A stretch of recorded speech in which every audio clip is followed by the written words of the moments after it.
Hello, everyone. How are you guys doing tonight? It's so good to see you all. Can you guys hear me okay? I want to just check my sound. It's been a while, so I want to make sure that everything's working well.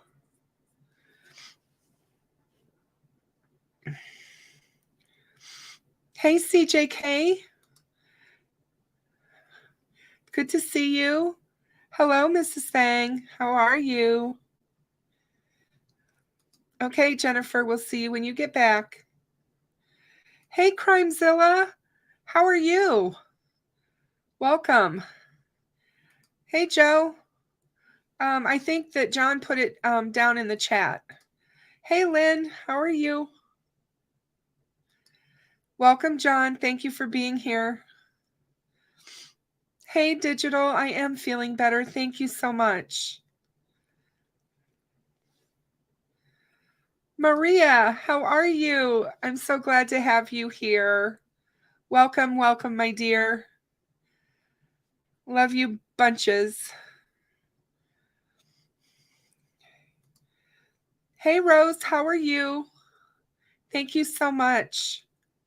I'm glad to be back. Hey, Tech Death. How are you, my friend? Are you feeling better tonight, I hope? Hey, Matt. How are you? Good to see you here. Hey, Jennifer. Good to see you back.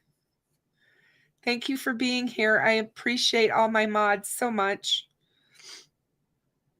Hey, Jess Pam. Thank you. I missed you guys. I really did. I am feeling better. It was a nightmare, I must tell you. Oh, Maria, I know. I'm so glad that you're here. So glad to see you. So I did miss you guys. It was crazy, crazy. The worst pain of my life. And I've had 2 children naturally. So I'm here to tell you this was full bore awful. 2 ambulance rides to the hospital, 2 different hospitals in the span of 3 days. And it wasn't until the last time I went in that I was actually able to get a doctor that understood what the heck was going on with me. And he'd had it himself. And so he knew, and he told me that my meds that they had given me was not at all what I should have been on. And so he gave me steroids by IV, and it was exactly what I needed. Once I got those on board and started taking the steroids orally, then things started to resolve pretty quickly. I still have pain, but it's nothing that I can't manage right now. So yeah, it was awful. And for someone who's been in the healthcare world for a very long time, I will tell you that I was very, very upset by the care and the level of treatment that I got. It's like, if this is what's happening in the country right now, I'm really worried about it, because we have really good hospitals here, and it's just, they have no staff. They absolutely have no staff. These nurses and doctors are, the one night that I went to the one ER by ambulance, they only had 1 provider and 2 nurses for a 27-bed ER unit. I mean, how can you expect anybody to see patients and, get stuff done? It was quite crazy. And anyway, I'm glad to be back. I'm glad to be here, and I've missed all of you and talking to you about the cases. And I know we've had so many things going on with the Delphi case, and I really didn't get a chance, because I was out of it so much. I really didn't get a chance to watch a lot, and it really upset me, because there's been a lot of good stuff put out in the last week on Delphi. In fact, I think I've got it up here maybe. If not, I'm going to find it. I think it's Tom Weber. Maria, you're out there, honey. Is it Tom Weber that put out the 4-hour Delphi update? If it is, can you find his YouTube channel for me and drop it in the chat, because I want all the subscribers to know about his channel. If you've never listened to him, I did start his thank you, Maria. Thank you so much. He is wonderful, and he did a 4-hour basically summation on the Delphi case, and it's great. You guys need to go watch it. I've not finished it, but I did start it, and it's definitely worth watching if you guys are not familiar with who he is.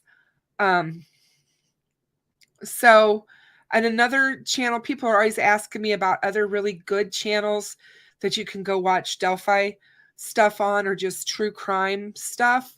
And I'm probably late to the party. You guys probably already know about him, but you guys need to make sure that you go subscribe to Duty Ron if you don't know who he is. Please do that. He's got a great channel as well.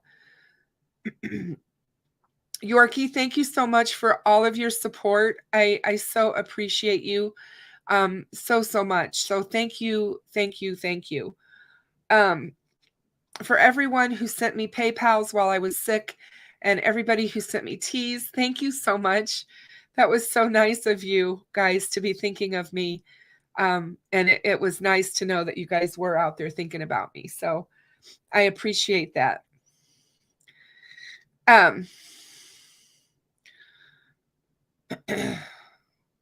Hey, Michelle, how are you?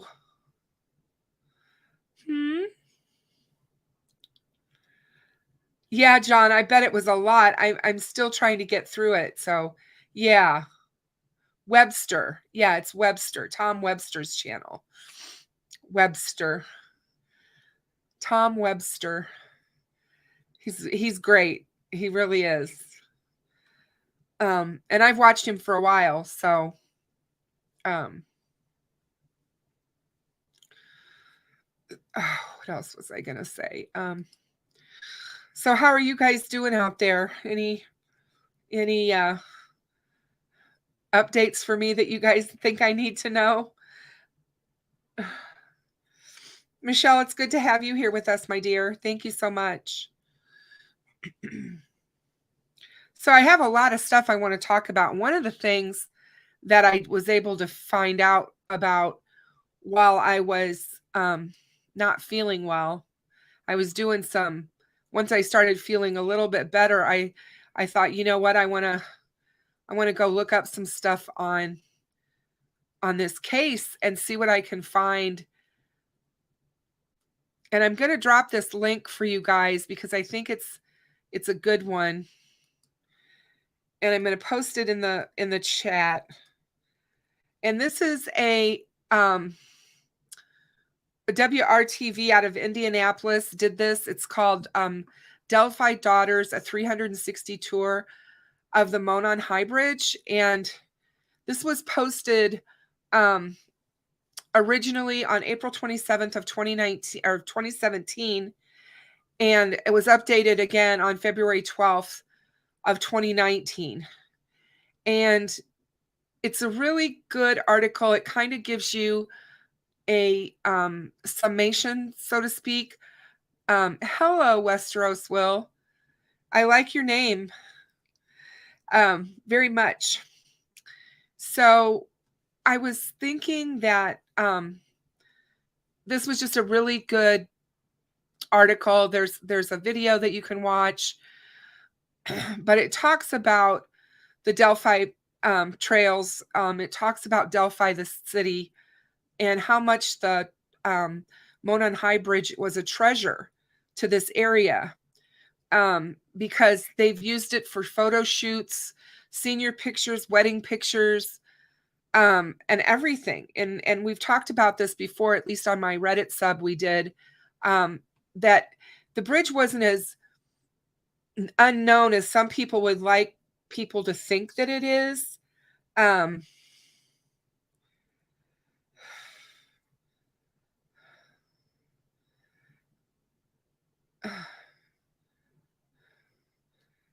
What?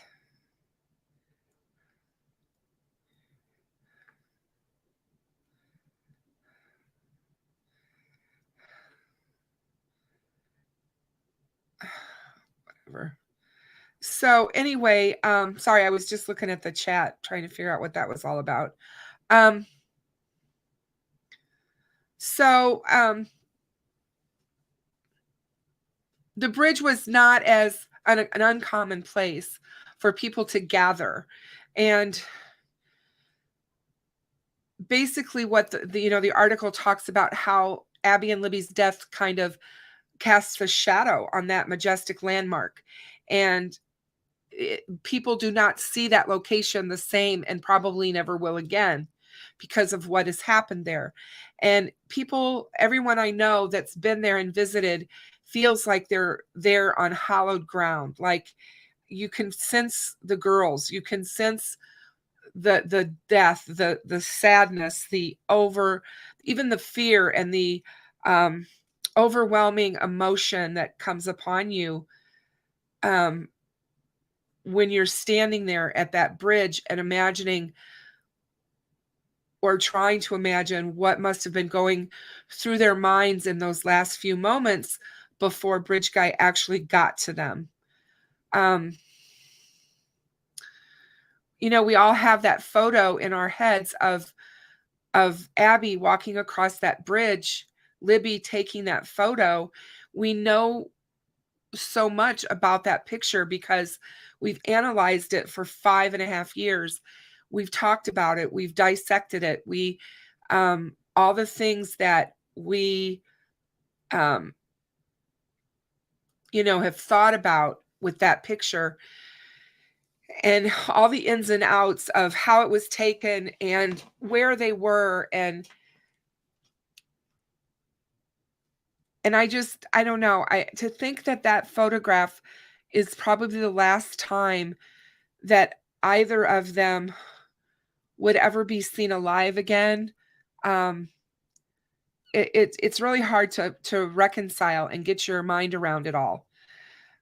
Because here we have this man who appears out of basically thin air, coming at them, in this blue jacket.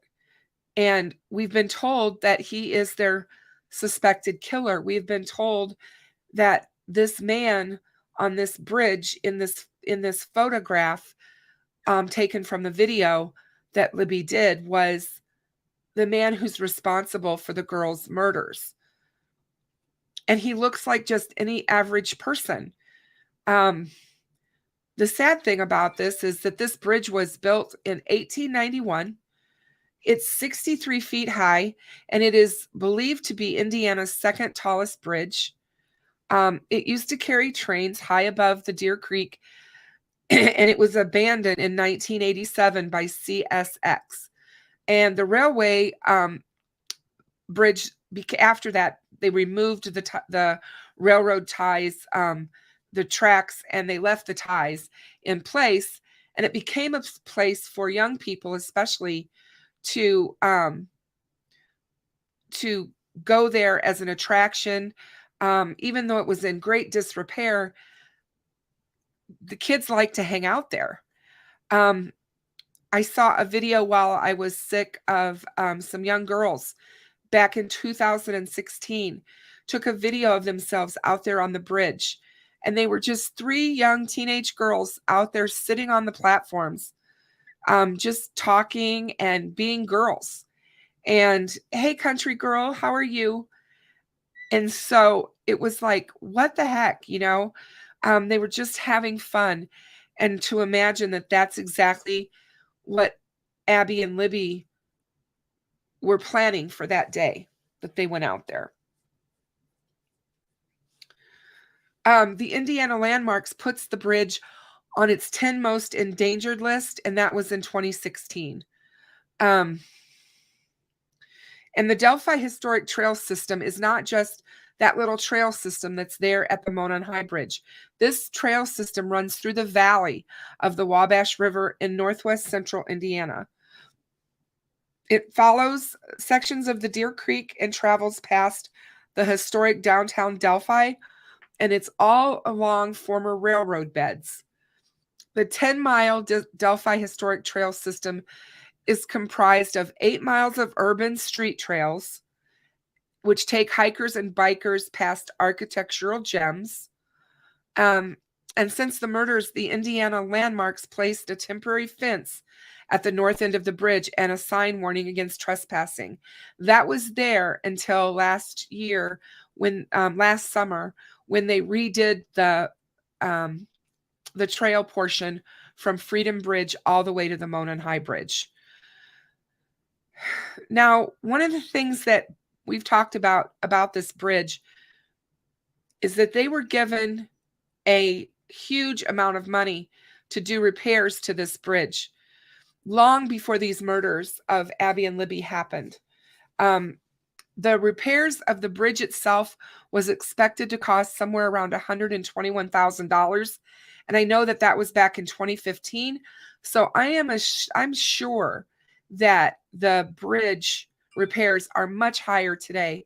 Hey, Perry, say hello to Cop Facts, everyone. Yeah, I can just imagine.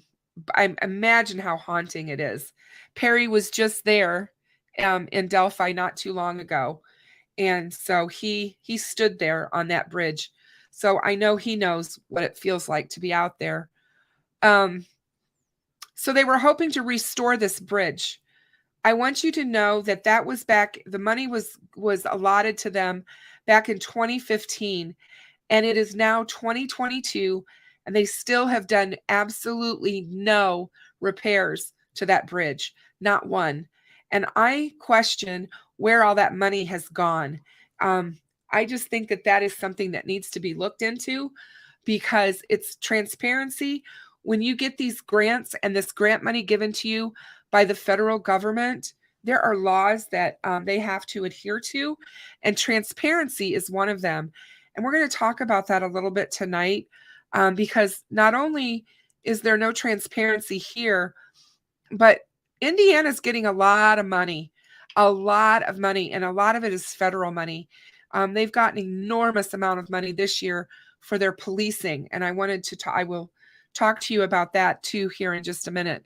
But so back in 2017, the bridge was still owned by the railroad, but Indiana Landmarks was hoping to take ownership of it by the end of June so that they could begin these repairs, which still has never happened.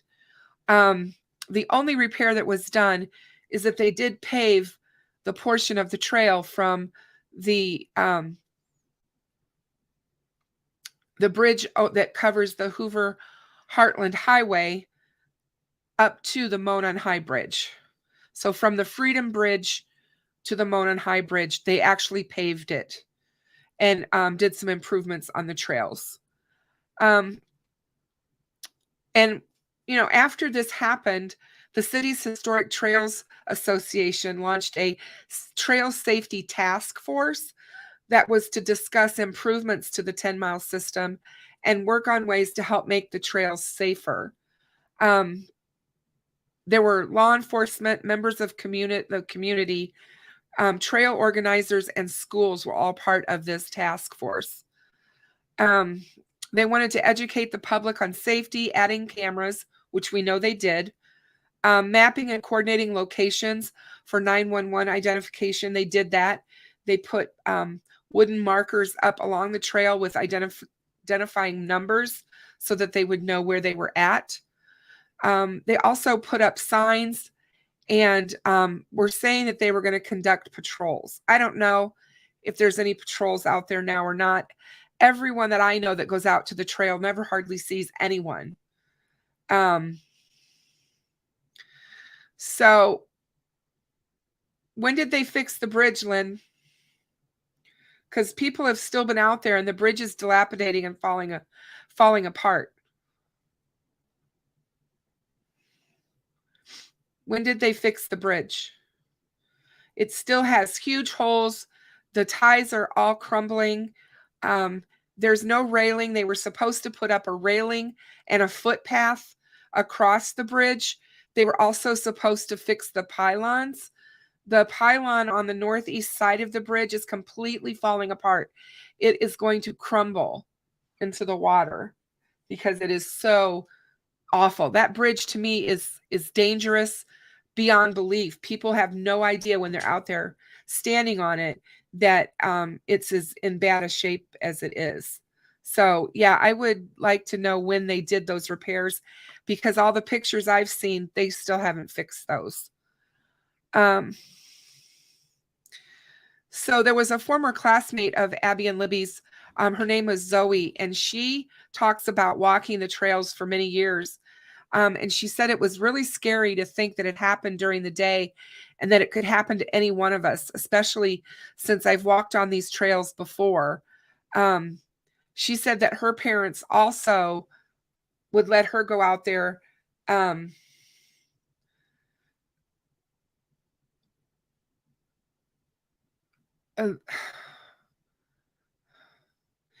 I don't know about the south side, but the north side where you just stand on the bridge, that part is crumbling. It's a pylon. It's the concrete is completely missing and falling apart. So it is not on the south side of the bridge. Anyway, so whenever Zoe goes out there now, her mother goes with her. She never goes on the trails alone. She said that I always go out with somebody else, and I also make sure that our phones are always charged. You know, Abby and Libby went together too, though. They did all the things that are right. Yes, they're called pylons. The support beams, they're called pylons, and those are absolutely crumbling.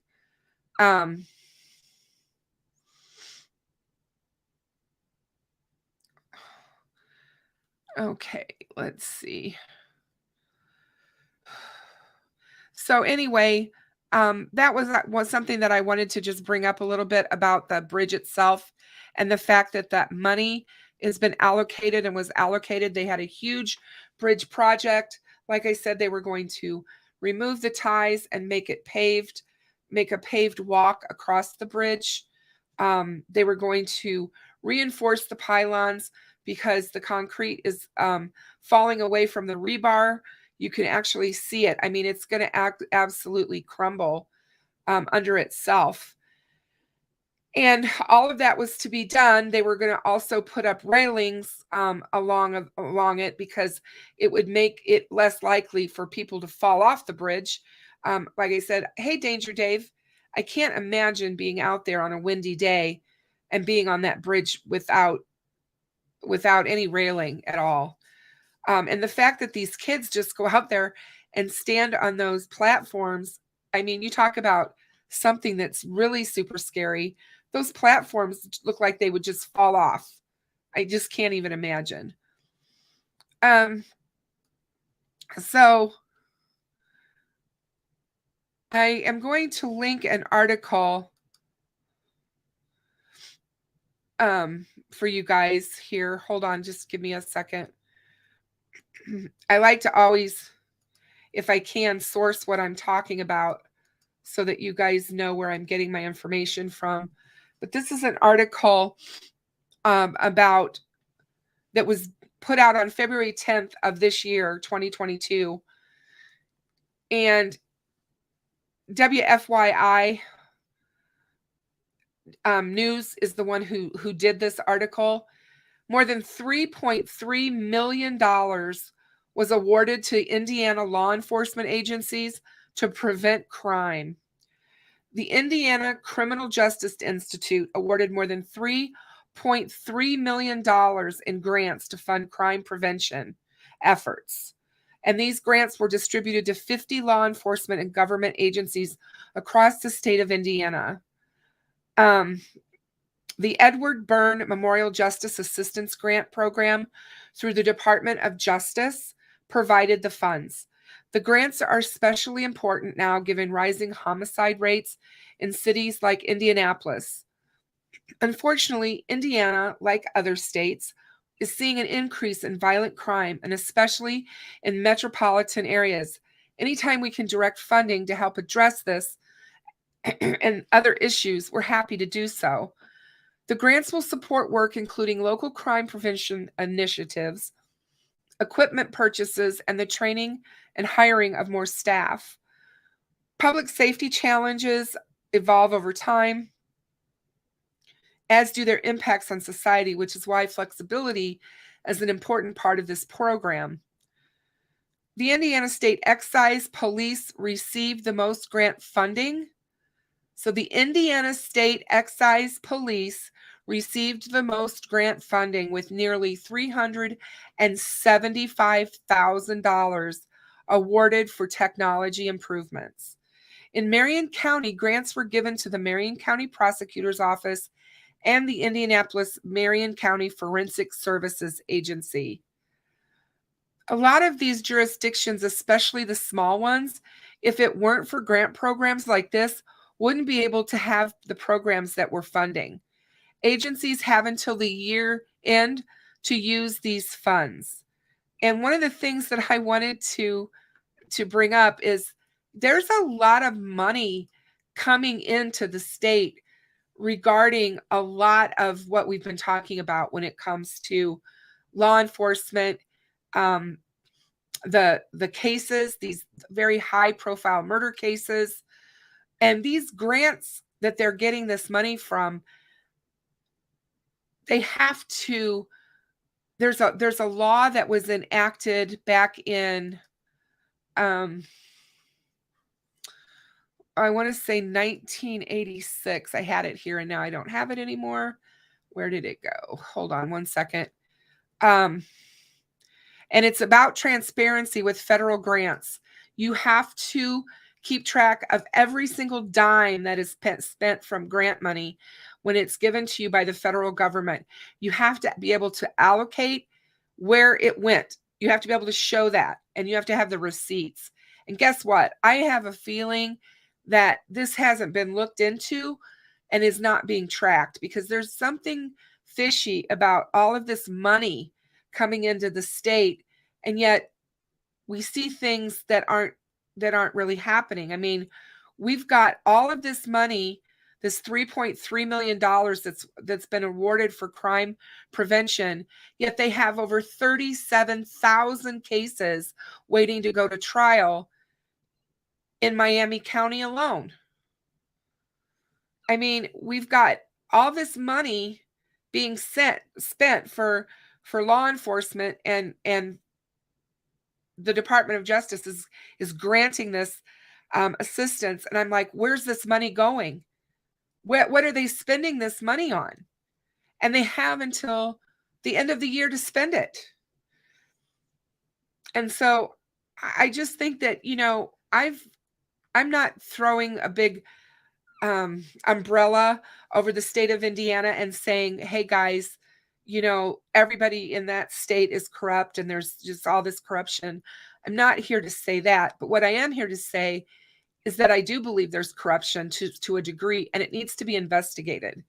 And it's just ridiculous, in my opinion, that you have this much going on out there with this kind of money coming into the state, and you're wondering, where is it being spent? One of the things that I found out this week in researching some things about the search for sure that's going on in the Wabash, the state, there's been a lot of conjecture out there. People have talked about whether or not the search that's happening on the Wabash is a training exercise. I'm here to tell everyone who's in the back of the room, this is not a training exercise. The Indiana State Police has their own location where they do dive training for divers and stuff like that. They're not going to be doing this in this river. They have their own location. The Indiana State Police does. And that's where they take all of their dive team to go to do training. They don't do it in a river. So I just wanted to tell everybody that so that you you don't have any questions about that. So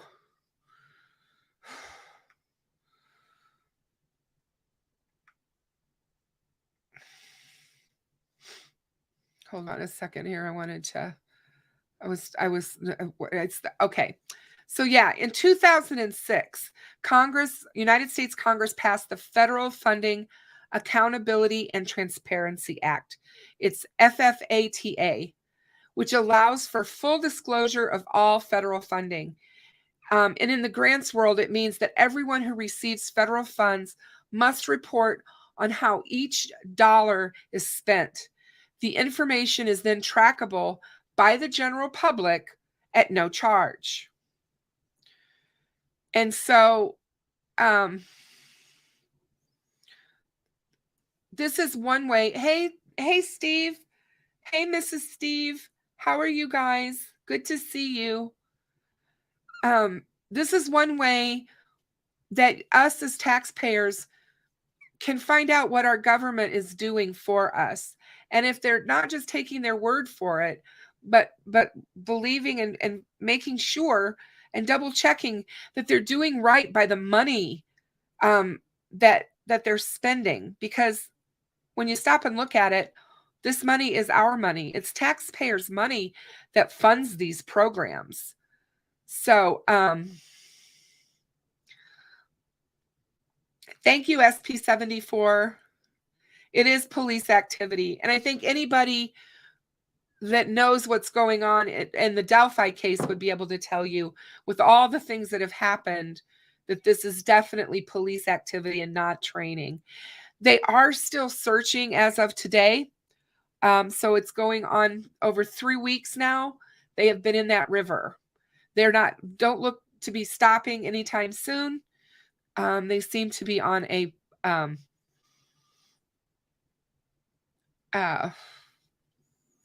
mission, I guess I should say.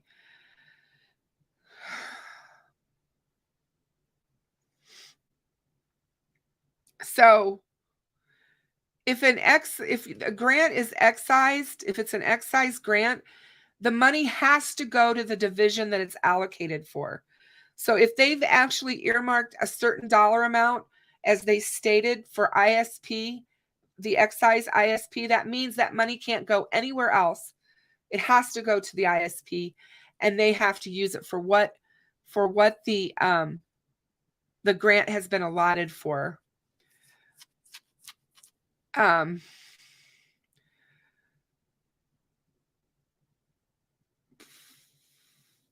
I believe that they probably applied for this grant when they knew that they had this huge CSAM case, because the grant has been allotted for technology upgrades within the Indiana State Police.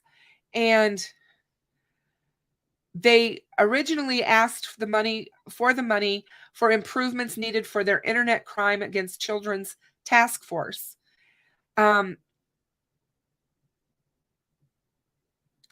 It's got to be related to the CSAM charges for Kagan, because we know, and we've been told, that this whole thing with Kagan unleashed the largest CSAM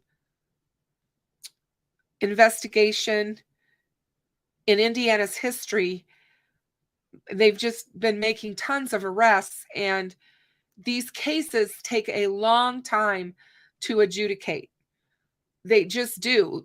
Because of the layers of technology that they have to wade through, and also finding out who was actually utilizing the technology, who was actually looking at it, watching it, or whatever.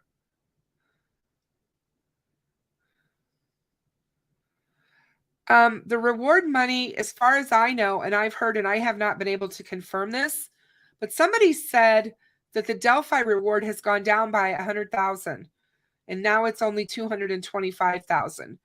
I don't know why that would happen, unless the money that was put up had the similar that's happened in Florida, where they said that if it's not been if the case has not been solved by such and such time, then the money would have to go back to whatever.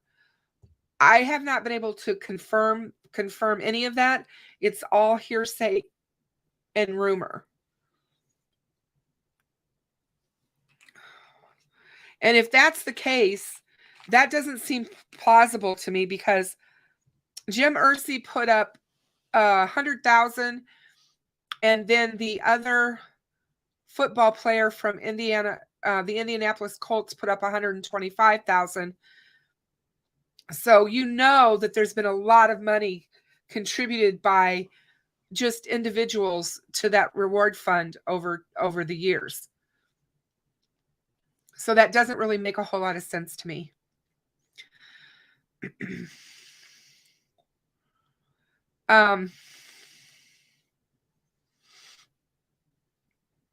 But anyway, I do believe that this is not some sort of crazy Hail Mary that the Indiana State Police is doing to utilize grant money before the end of the year, as some people on Reddit seem to think when it comes to why they're searching the Wabash. I think that this is specifically connected to this crime, and I believe that they are looking for something specific that has either been told to them, and until they find it, they're gonna stay out there and give it their all to try to find whatever it is. I do believe that it had to have been an extremely credible tip that led them down this road, because you have to stop and think of the enormous amount of money that it is costing them to do this search. They're paying all of these officers to do this. And I was talking with one of my close friends just a few days ago about the case, and we were talking about this very thing and how there's just no way that they would just go out there on a whim, and if somebody had not sent them there, and it would have to have been a really reliable source to them, someone who they firmly believe was telling them the truth. I don't believe that they would just go out there for no reason. And yeah, agreed, Maria. They are confident that what they're looking for is going to be there, or they wouldn't be doing it. It's a waste of time. It's a waste of their money. Now, remember, you guys, and I know we all talked about this back in February.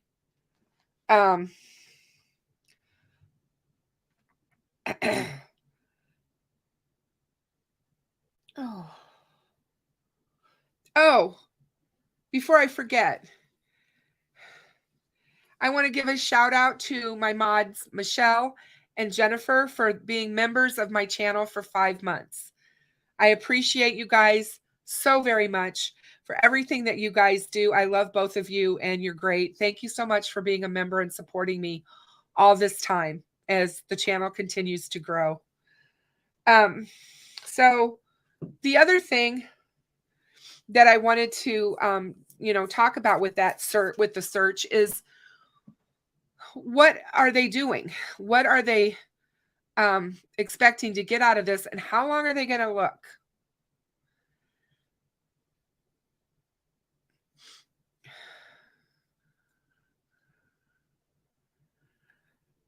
I think they're definitely looking for evidence. For whatever reason, I think that they believe it's there, whether it be weapons. It's going to be interesting.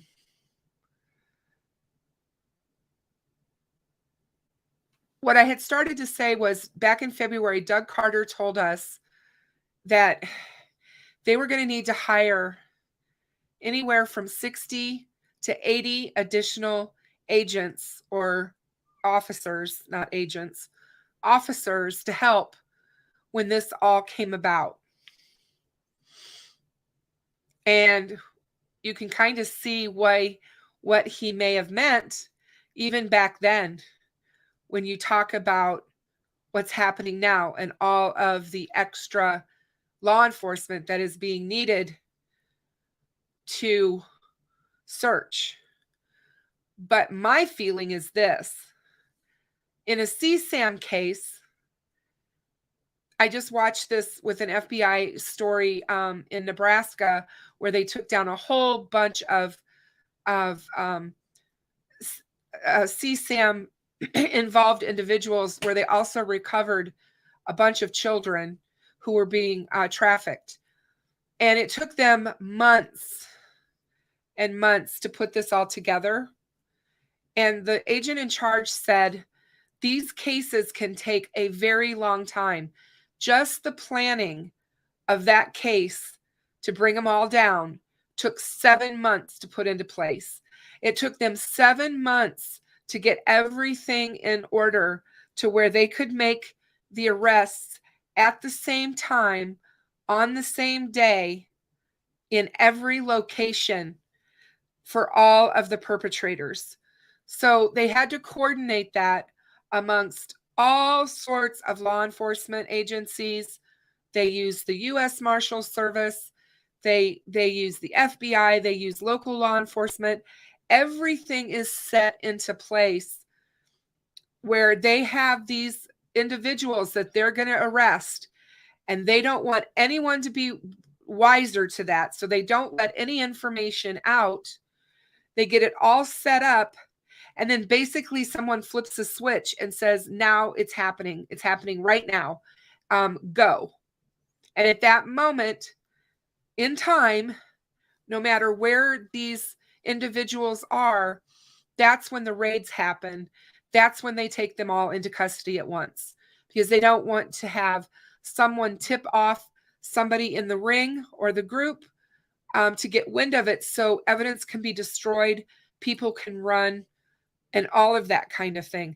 So I think it is really important for us to understand that that could be what Doug Carter was talking about when he was talking about all these extra law enforcement personnel that might be needed in this case if they were going to be doing something like that, where they want to take everybody down at once so that nobody gets free of this and have a chance to get rid of very important information or evidence, because it only takes a second to wipe a hard drive. And even though you do that and they say that they can still get stuff off of hard drives, there are ways to destroy them to where they can't get information. And these people, trust me, that are doing this kind of thing aren't dumb. These people know technology enough to know how to get on the dark web and how to do all this nasty stuff that they're doing. And the more I think about it, the more I think that this is so much bigger than Abby and Libby. It is just so much bigger than just Abby and Libby. So, and I think we're going to find that out at some point when this all comes about, as far as we get our resolution.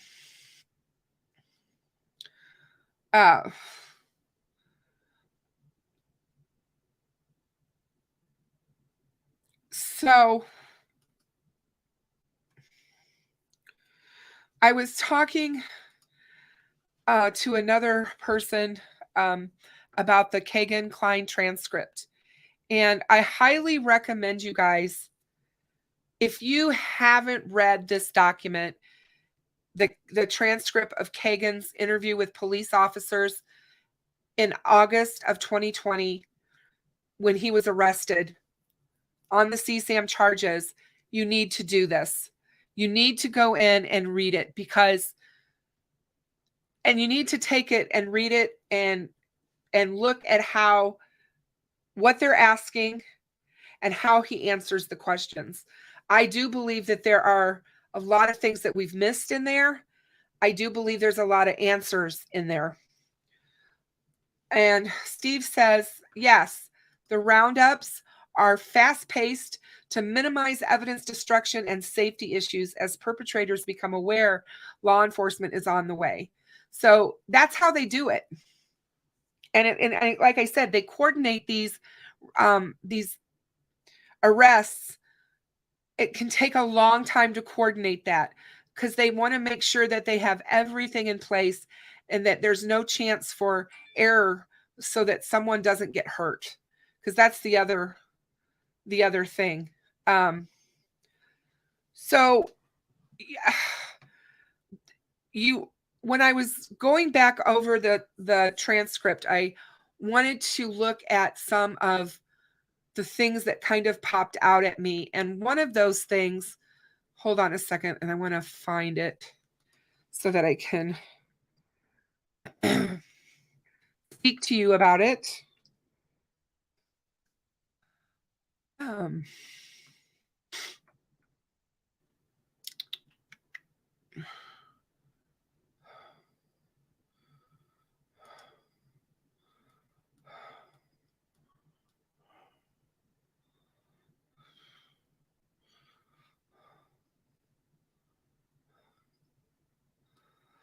um, sorry, guys.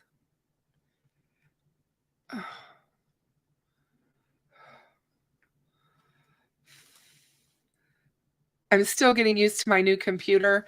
I love my MacBook. Let me trust me, I do. Um, I'm learning to love it, but it's been an interesting thing to find things that I save, and that's one of the interesting aspects of this whole trying to go from being a Windows girl to an iOS girl, I guess, so to speak. Um,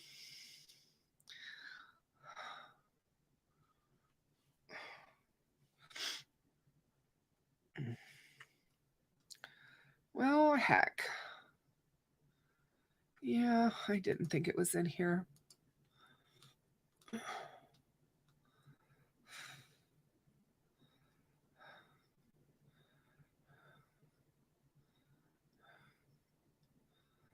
Oh, let's see.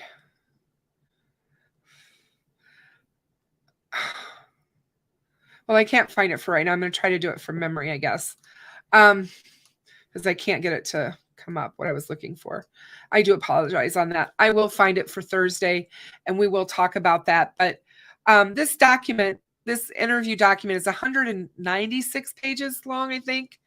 And it's a lot. There's a lot in there. Hey, Fig, how are you? Good to see you.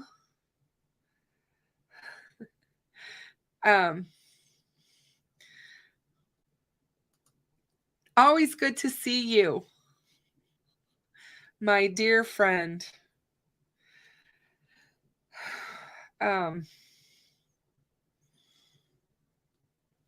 So let's see here.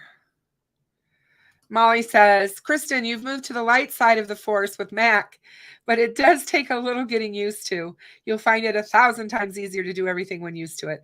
That's what I've been told, Molly. And so far I am loving it. It's just been a real learning curve for me.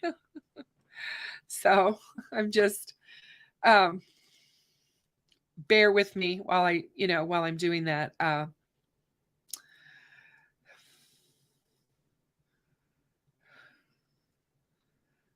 So,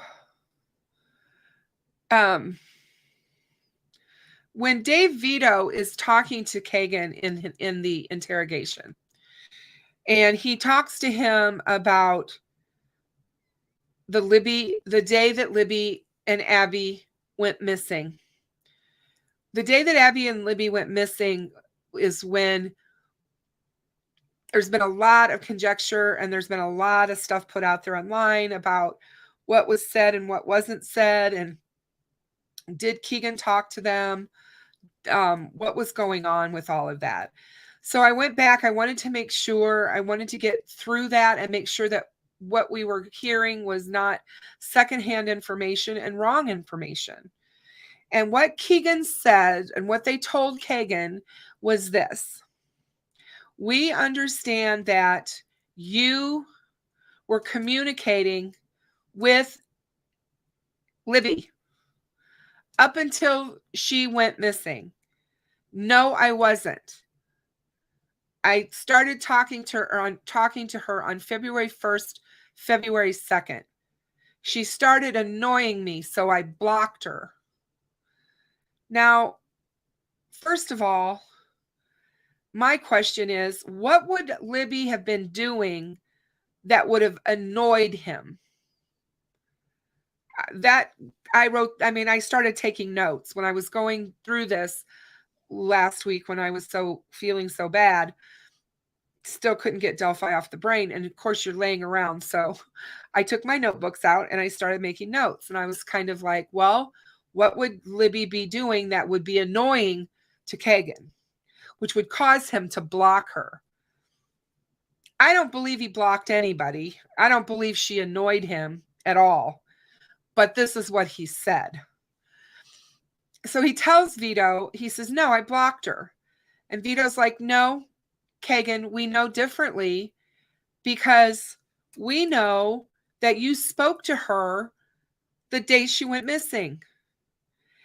And he was like, well, no, I didn't. And they're like, look at these numbers. Look at these numbers. That was redacted. So we don't know what those were, but I'm assuming those are phone numbers that they were showing and they were his. I'm positive that would be the only numbers that they would be showing him. And they do not state a day or a time, but they do say the morning of. So sometime in that morning, before the girls go to the bridge or to the trails, Libby had contact with Anthony Schatz. Now, if that's true, and we now know that that's, law enforcement lies, but they're not, I don't think, going to fabricate some huge craziness around a case in an interrogation. They may lie about little things, but they're not going to lie about big things. So I don't believe that this was a lie to Kagan. I believe this is truthful and that they have the proof in the pudding of him, so to speak, talking to Libby. And they have all of that. So they're telling him, we know that you had contact with her that morning. So Kagan is contacted Libby on the morning that she disappears. Was that to set up a meeting as Anthony Schatz and say, hey, I know you're out of school today, and why don't we get together? Why don't we hang out? And so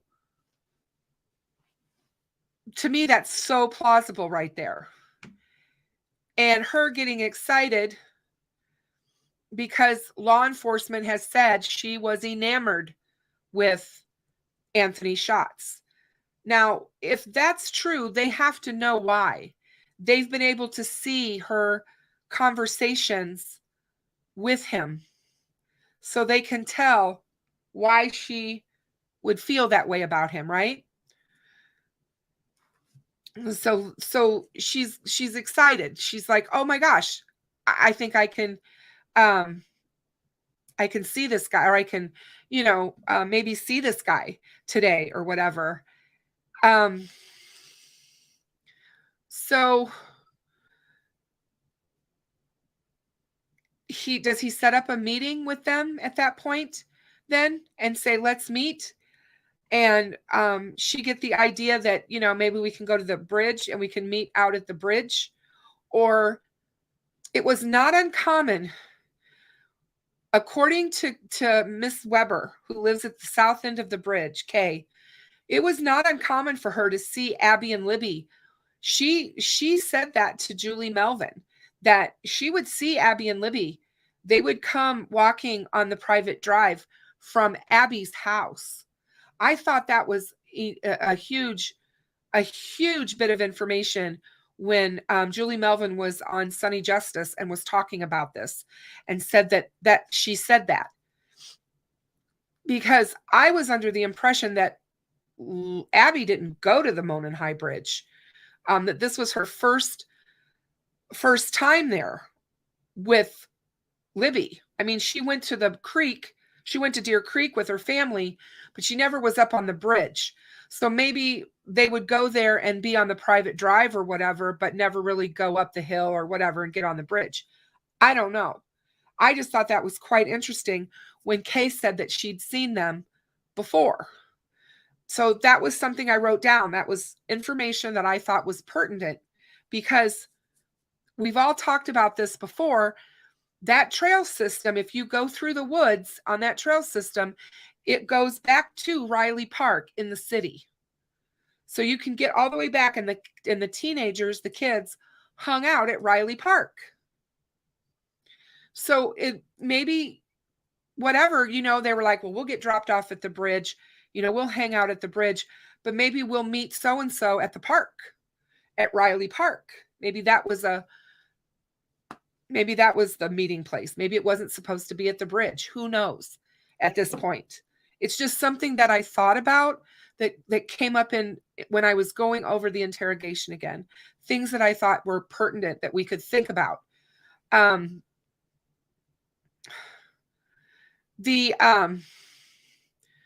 Indiana, the state of Indiana, all snow days are put on the school calendar before the school year.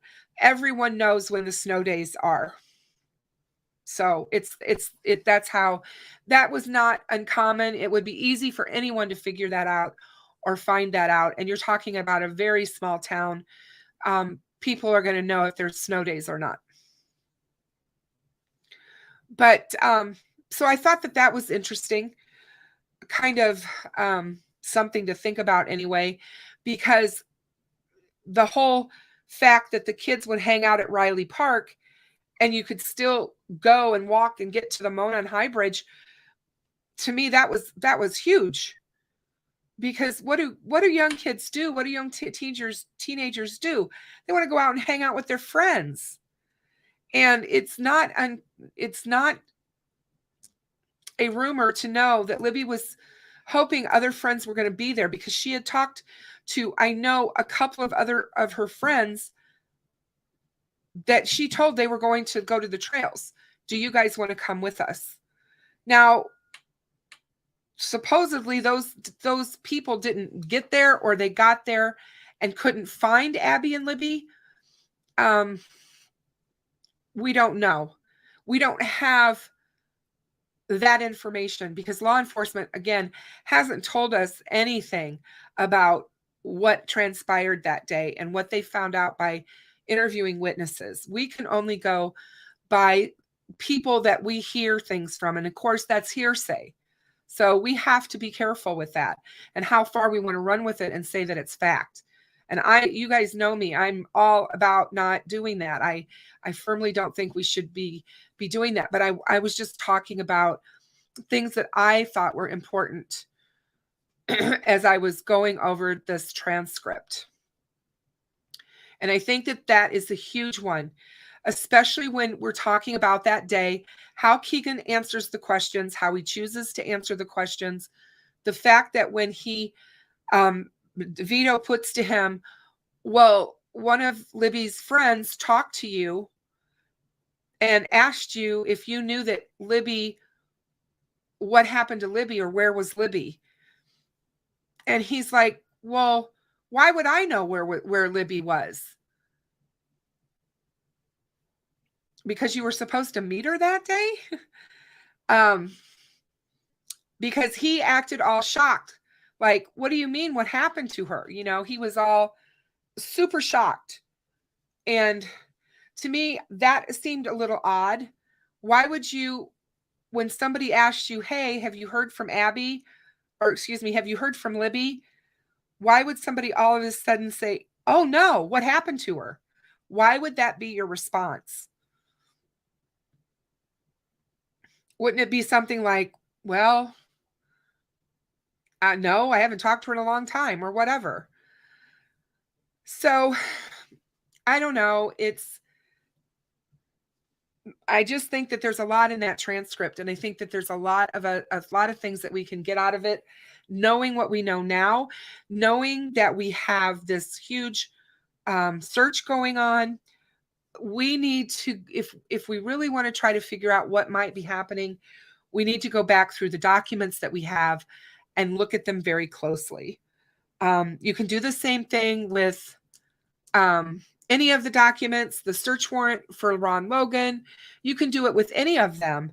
And with what we know now, because those documents were created, Ron's document was created back in 2017.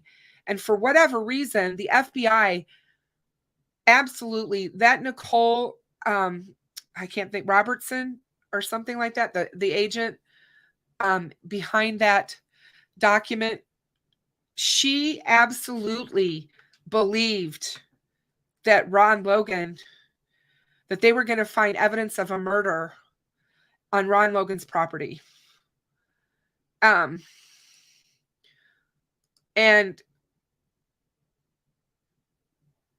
I mean, she had, yeah, Robertson. I thought it was Nicole. She felt that there was absolutely, she was going to find something. Now, I've heard people talk about this whole thing that, well, they're allowed to lie when they get these search warrants. I'm here to tell you, you don't lie when you get a search warrant. I was talking to my friends, my best friend, I told you guys before, husband is a judge, and he and I had this conversation, and he said, I better not find out that people are lying to me when they bring me search warrants. What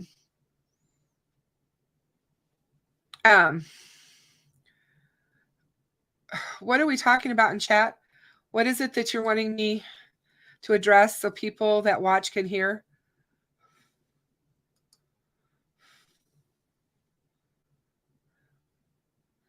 Libby is the only one who had a cell phone. Abby did not have a cell phone, per her mother, per Anna.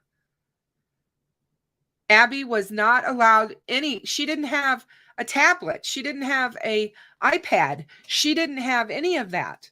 She was not allowed to. She used, she would use Libby's to contact her friends and talk to her friends. So I thought that it was interesting as to what made them hone in so fast on Ron Logan, because I'm here to tell you, I do not believe for one moment that Ron Logan was Bridge Guy. I just don't. I would be absolutely shocked to find out that that's the case. But I will say this. For some reason, the FBI did. They definitely had reason to be suspicious because the girls were found on his property. So that's going to be a red flag. Like, first and foremost, when they interviewed him shortly after the murders on television, he was dressed like Bridge Guy. He had on the blue jacket. He looked the same build. And by the way, if you guys haven't read the Ron Logan search warrant, you need to, because they describe Bridge Guy, and Bridge Guy is described as a big man, a large, heavy set man. I don't know if anybody's seen that or looked at that close enough, but he's not some frail little person that we keep hearing about. Oh, well, that he can't be Bridge Guy because he's not that big. That is not how they described him. And I think that that is extremely important. They know of one of the things that law enforcement and investigators do in an investigation is they look at everyone. They look at everyone. They go back into your history. They look at your criminal history. They talk to your friends, your family, and they talk about who you are as a person. They want to know everything that they can glean or find out about you. So I can guarantee you, yeah, Maria says, learning his phone activity from that day and evening, as well as the accounts from women who knew him, well, changed a lot for me. He certainly doesn't fit the young bridge guy sketch, though. Yeah, for sure. I would have never suspected that this guy was so, how do you want to put it? Had this violent side to him. He seemed like this very calm, quiet guy when he was talking to the reporters. But again, that goes to show us that that's just the persona he wants to put forth. We've talked about that. Each one of us we have a private persona, we have a public persona, and we have a secret persona. Every single one of us, we have all three. And our personal one is the one that we relate to with our family and our friends. That's who we are. That's just the real us most of the time. The public persona is the one that we put on. It's the person that we are when we're in public, where most people don't know us. Maybe we're going to be less likely to be crazy, do odd, weird things, whatever.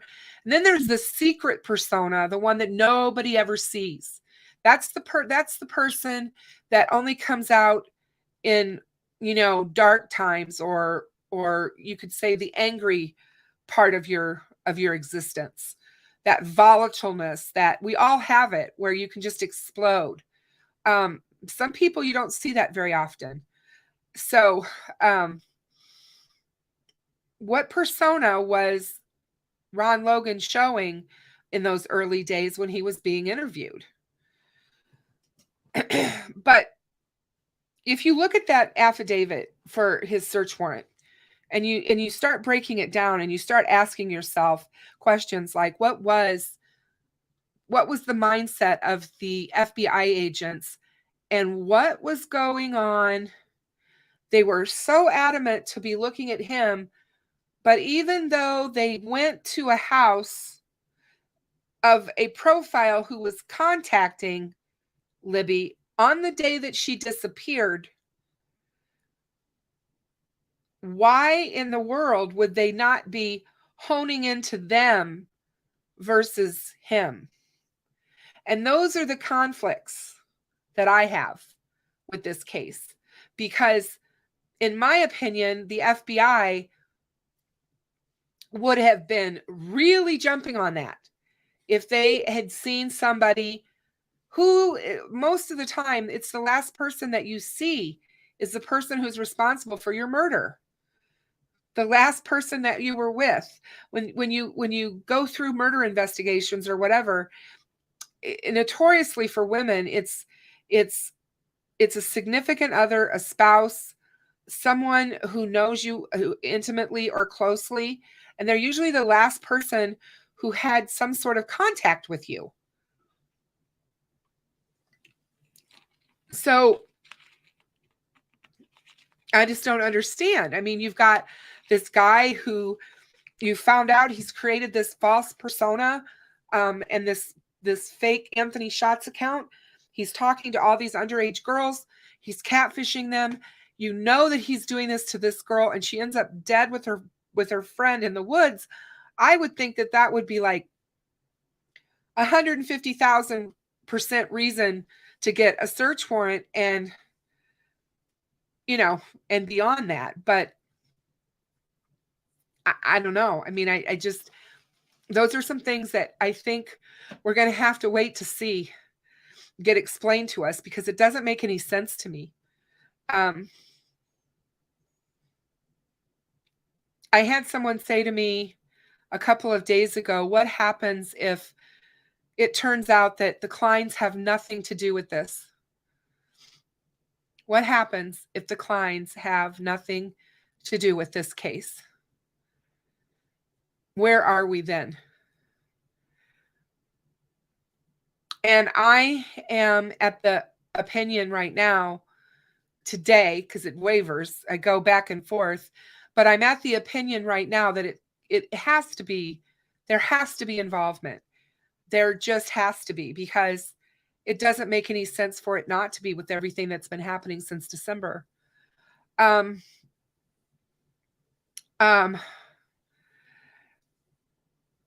So I don't know that any of us know for sure exactly what may or may not have been happening with that investigation in Tehran, but I definitely believe that there was an argument going on between law enforcement, between the FBI and Carroll County and ISP. I don't believe that they were all on the same page early on. And I think that they were,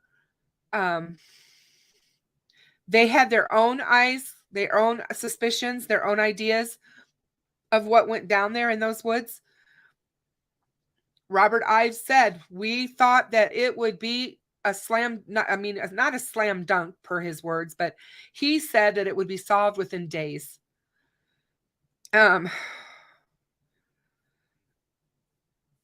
And so I just can't see where it's not them or someone that they know. And I'm going to go back to that quickly because we have to remember that we have friend 1 and friend 2 from the interrogation of Kagan. And both of them recently have had interesting things happen law-wise. And it could all be nothing to do with this at all. And then it could be.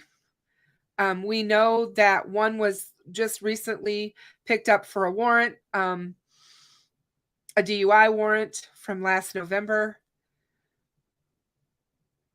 Is it possible that Kagan has talked to people about what he knows, and those people have decided they can't be quiet anymore?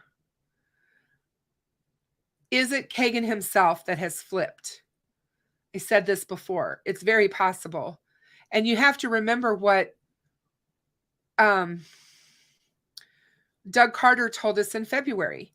He said, persistent pressure pays off. Persistent pressure. Who have they persistently been pressuring about this case? Kagan. We've been doing that since, he's been doing that, or they've been doing that since they arrested him, pressuring him. Did Kagan finally decide that it was looking like maybe they came in and said, look, buddy, we're not going to negotiate with you anymore. We're done. You're going to go to trial because we're not going to let you continue to stall anymore and continue your trial. We are going to set this up to where it's going to happen. Your trial is going to happen and you're going to go away. You're going to go to prison and serve your time for the CSAM. And he starts getting scared because he realizes that this is the truth. He's going to go to jail, and they're not going to be kind to him in prison. Right? And so he decides, I need to start talking. I need to do something to get myself out of this mess I'm in. And what if that's what led him to talk? Because it all became so real to him all of a sudden. Persistent pressure pays off. And I think that is what they've been doing all along, is that they've been trying to pressure Kagan to come clean with what he knows. I think that it's very highly possible and probable that he has, and they need whatever is in that river for their solid physical evidence, and that's what it is that they want. So, you know, those would be reasons why law enforcement would need an additional 60 to 80 officers if they're going to be coordinating a takedown of CSAM individuals along with a murderer, a double murderer. That's why they would need all those people.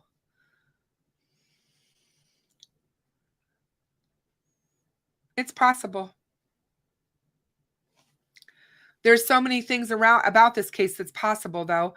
That's what makes us all want to rip our hair out, I think, at the end of the day, because we know all the things that they talk about and all the things that are possible. But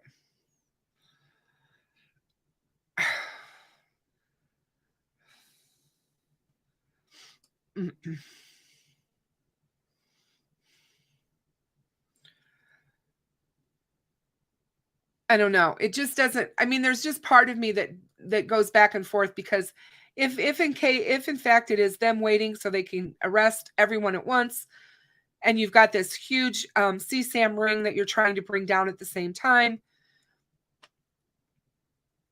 I can see how they would want to keep everything under wraps until that was able to be done because they don't want people to be able to get rid of evidence and stuff like that. But man, there's a lot of money involved. There is a lot of money involved in this case, and they're getting a lot of money to help solve this case. Trust me, it's coming in. And I think that it's going to get resolved. I firmly believe more so now than I think ever before that I really thought that we're definitely going to see an arrest in this case. I don't know when, but I do believe that they will solve it. I don't like thinking about it any other way, I guess. I can't think about what happens if they don't. Because again, like I told you before, I don't ever want to be the person that takes away the hope from these families. I won't do that. I won't be the one that publicly stands up and tells them that this case, there's no hope for this case anymore. There are too many cases out there that are solved years and years later because new technology comes along and they're able to do something with evidence that they couldn't do at the time of the crime. And I just believe, hey, Melissa, I just believe that there's just a lot of layers to this case. I'm still not 100% convinced that Delphi, Flora, and the fires in the surrounding 6-county area don't have some sort of a connection. I still waver with that. There is definitely somebody killing people by arson in this area. And it's extremely apparent. We've got the Flora 4 girls, and believe me, I have not forgotten about them. People have asked me, Kristen, you haven't done a Flora show in a while. No, I haven't. I've been focusing on what's been going on Delphi, but I'm not forgotten Flora at all.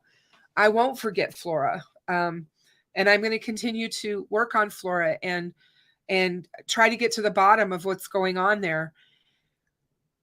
The whole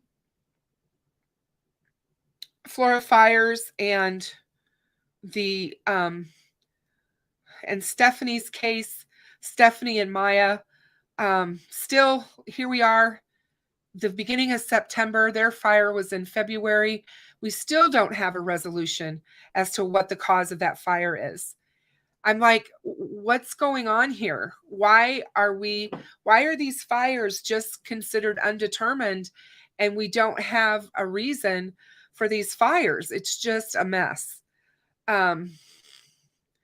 And there's a lot of people, and especially a lot of female children and females dying in this area in Indiana. And somebody needs to be worried about it. Somebody needs to stand up and that lives there and stand up and say, enough is enough.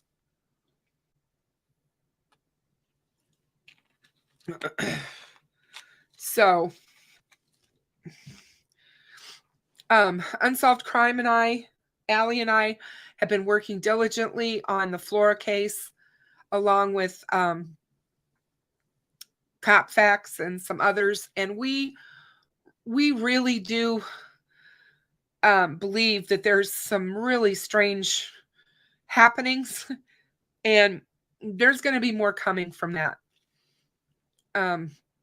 We're doing everything we can to get more eyes on the subject. So, exactly, Daisy, Kiara, and Cariel, and Kiani, and Galen, all of them deserve justice, and they deserve so much better than what has been given to them in their case. Oh, Double Rainbows, thank you so much. You're so kind. Thank you. Yeah, you're right. It has the DOJ written all over it. I mean, this is something that's bigger than ISP can handle, in my opinion. What is happening in this 6-county area is far bigger than what the Indiana State Police are able and capable of handling. They've proven that over the last 6 years with Flora. And I don't see any movement in the Flora case. And it's crazy. It just is really crazy. And we need movement. We need movement. We need them to be getting somewhere. It's just not right. I did want to let everybody know that I will have some Flora bracelets really soon, Flora wristbands. I should have them probably by next week's live. So I'll start giving those away, as well as the Delphi ones. I do want to start pushing Flora because I want the girls to get as much airtime and people looking at their cases as we do have on Delphi.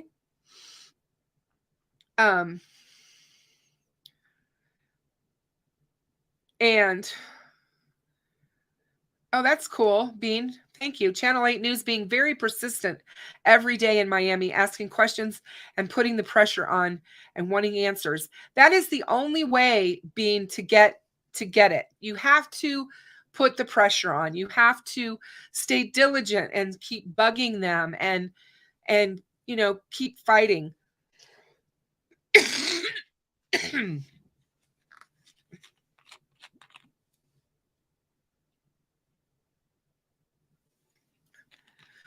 Excuse me, you guys, sorry. So it's really important that we not drop the ball now that we have people looking at it. So, oh, Steve, you are so kind. That humbles me so much to hear you say that. That's coming from a person in law enforcement. To hear you say that, I just thank you. I try really hard. I really, really try hard. But thank you for that. It means a lot. So yeah, you guys, go out there, get those documents. They're out there. You can read them. You can go over them. And yeah, it should be coming, Pam, because I did mail it. But I am tired, and I'm gonna get off of here because I've been talking a long time, and I'm like an hour and a half. So, you guys, you know what? I can't say enough about how much I appreciate you. You guys have all just stuck with me these last 6 months, going on 7 soon, and I could not be happier to be here. And I feel like we've created this wonderful little community of ours. I love it. It's so SP74, you are so right. Asthma sucks. It certainly does. And my allergies have been really, really crazy this last couple of days too. And I know we're into September, so everything's going to start changing here in the Midwest. We're going to start moving into fall here real quick. And when the leaves start changing and all of that stuff, my allergies get really crazy. So, but I love spending my time with you guys. It seems like 2 hours flies by when I'm in here with you guys. I can't get over that. And I just want to say to everybody who's following Delphi so, urgently, we're all sitting here waiting on pins and needles for the next bit of information, what it might be. Is it going to be, Doug Carter standing before a podium telling us we got him? What's going to be the next thing that happens? All I can say is to keep the faith, trust the plan, trust the process, trust it. It's hard to do. It's hard to keep faith and hard to trust when we don't know everything that's happening. It makes it very difficult. But we got to dig deep to do that. Law enforcement knows more than we know. And believe me, I know they do. And I really, really think that this is going to be a good year. And I absolutely hope and pray for Abby and Libby every single day for their justice, because they deserve it. Some of you may not have seen this, so I do want to, before I leave, I want to bring this up to show it to you. Hold on one second. I just got to get my thing open here so I can save it or show it to you. Save image as. I think he's already there.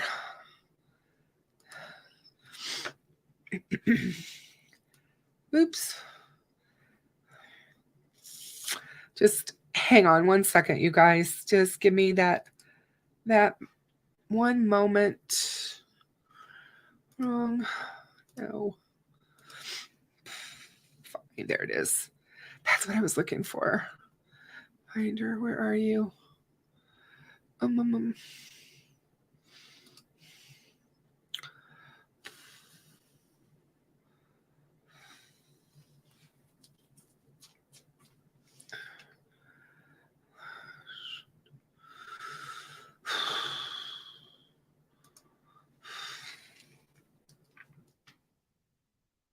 Oops.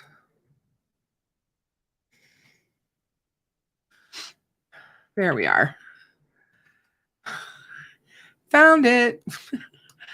Takes a minute. It sure does. All right. Let's share my screen with you.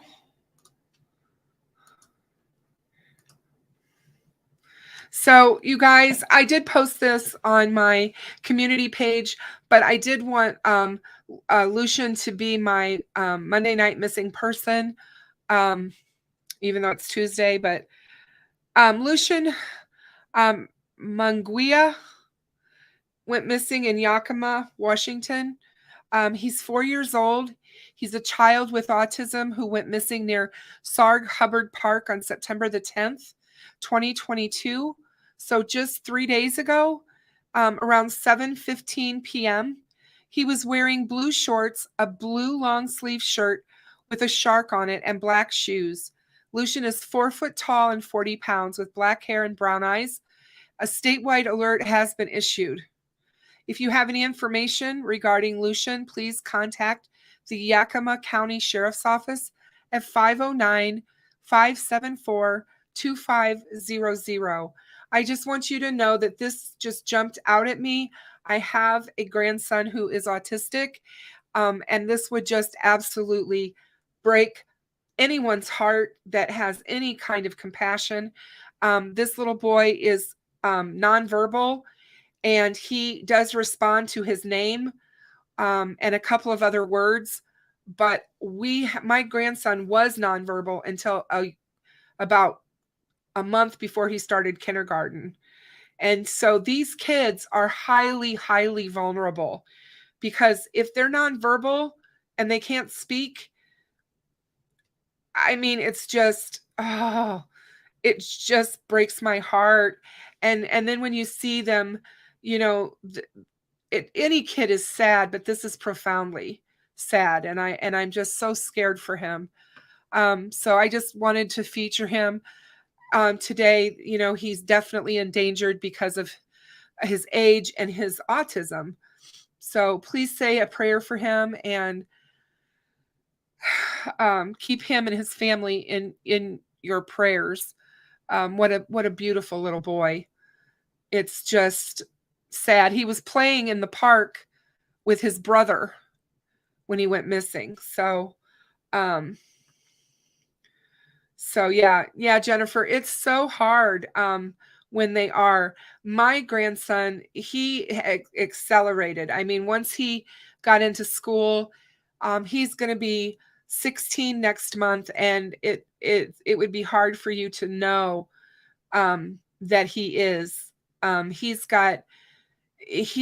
extremely verbal and so smart when it comes to math. He's done really, really well, but those first 5 years or 4.5 years with him was frightening beyond frightening for me, because I was always worried about him getting away from me in a store or whatever and not being able to tell anyone anything. It's just frightening.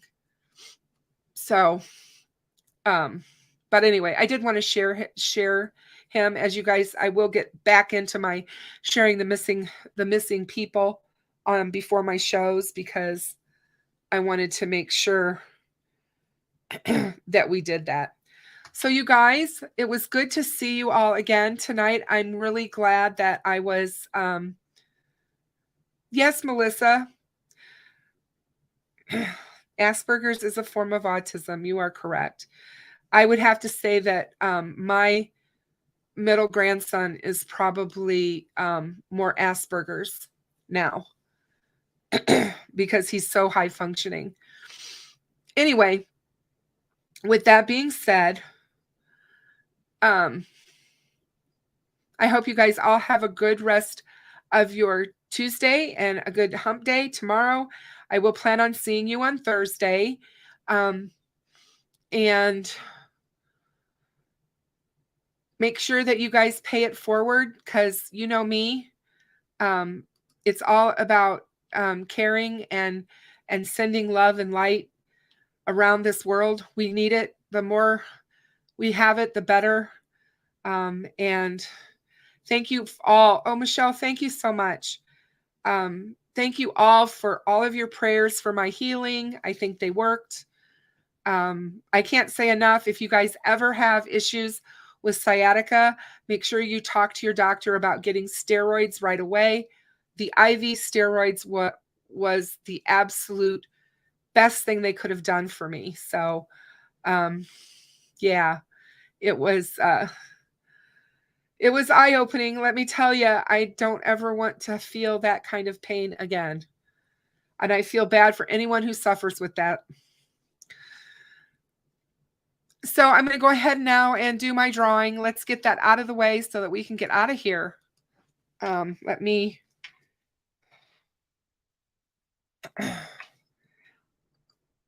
So tonight I thought what we would do... Oh,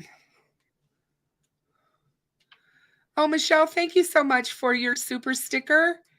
You are so sweet. I just love you. Thank you so much. Dave, thank you. You're pretty awesome yourself. Thank you so much for being here. Each time I'm on, it's so nice to have all of the doors together. We're gonna do hashtag and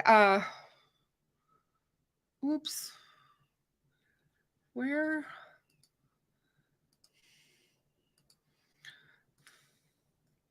Thought I just had it. I must have closed it.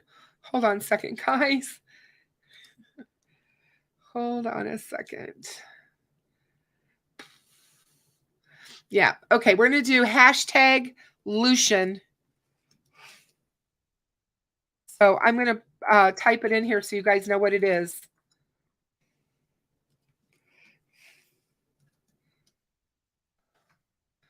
So it's hashtag Lucian, in honor of Lucian. Put that in, and we'll do the giveaway for the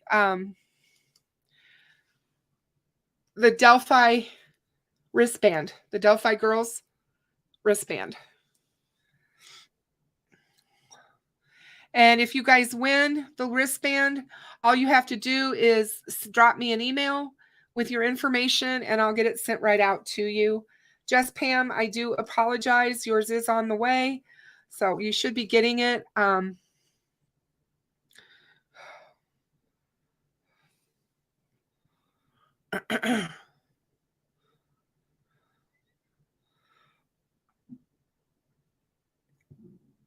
That's funny, Michelle.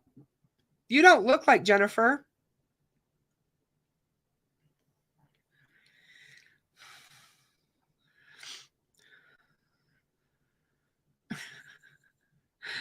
You guys are funny. Does anybody have any comments or questions while we're waiting? Okay, Double Rainbows, thank you. Thank you so much. I appreciate you. I haven't had anything get lost yet, Pam, so let's hope that it doesn't get lost and then it makes it to you.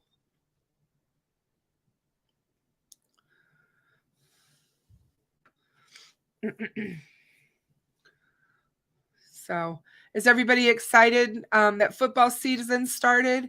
My daughter said football season and it's pumpkin spice time of year, so she's excited. I was like, okay. I'm not a pumpkin spice person, but I do love pumpkins. It's probably because my birthday's on Halloween, so pumpkins are like, I'm a real witch, don't you know?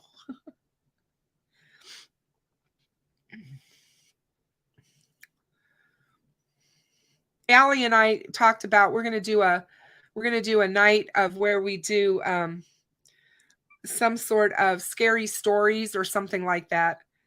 So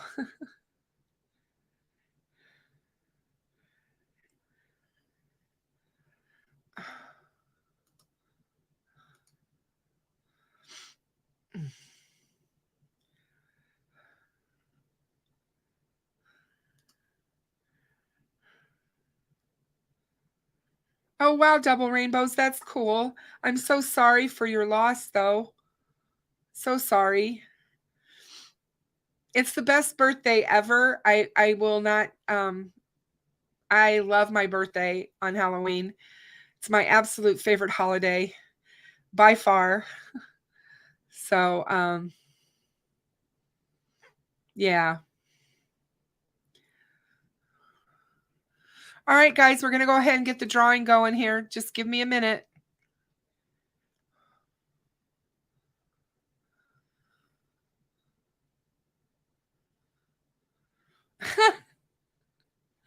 This is funny.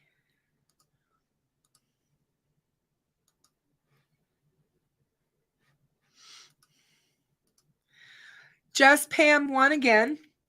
So Pam, what I'll do is I'm waiting for my Flora wristbands. So when the Flora wristbands get here, I'll send you out one, okay? That way you have both. So congratulations, Pam. on being today's winner.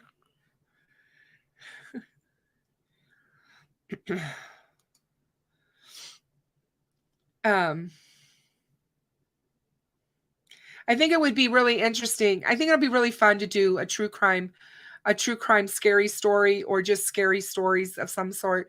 But Allie and I've talked about it, and I know that we're gonna do something. So one night we're just gonna take off from doing all this kind of talking about some of the heavy stuff.